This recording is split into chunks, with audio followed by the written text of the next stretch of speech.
നമ്മളെല്ലാവരും തിരക്കിലാണ്. അച്ഛനും അമ്മയും നഷ്ടപ്പെട്ട് ഡാഡിയും മമ്മിയുമായി. തിരക്ക് കൂടിയതുകൊണ്ട് ഡായെന്നും ഡി എന്നും വിളിക്കുന്ന രീതിയിലേക്ക് പോലും മാറി.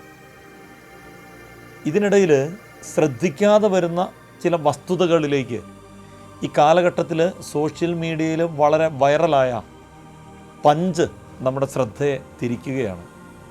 ഈ പഞ്ചിനെ എത്ര മറക്കാൻ ശ്രമിച്ചിട്ടും നമ്മുടെ ഹൃദയത്തെ അവനിങ്ങനെ പഞ്ച് ചെയ്തുകൊണ്ടേ ഇരിക്കുകയാണ്.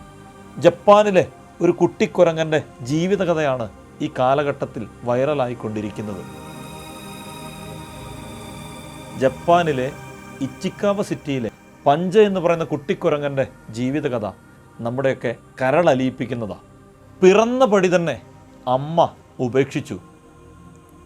കൂടെയുള്ള കുരങ്ങും കൂട്ടങ്ങൾ ഒപ്പം കൂട്ടാതെയായി. പിന്നെ ആകെയുള്ള ആശ്വാസം മൃഗശാലയിൽ ഭക്ഷണവുമായി എത്തുന്ന മൃഗപരിപാലകരാണ്.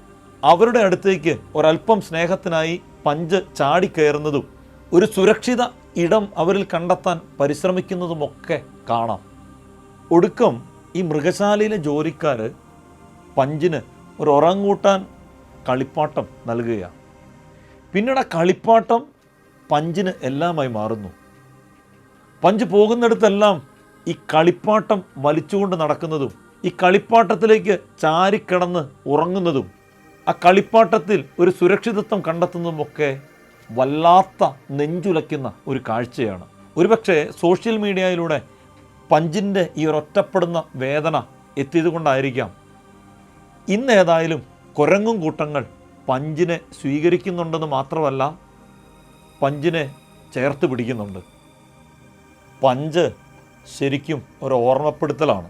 നമ്മുടെ ഇടയിലൊക്കെ ഒറ്റപ്പെട്ടു പോകുന്ന ജീവിതങ്ങളുടെ വേദനയുടെ നിഴലാണ് പഞ്ച്.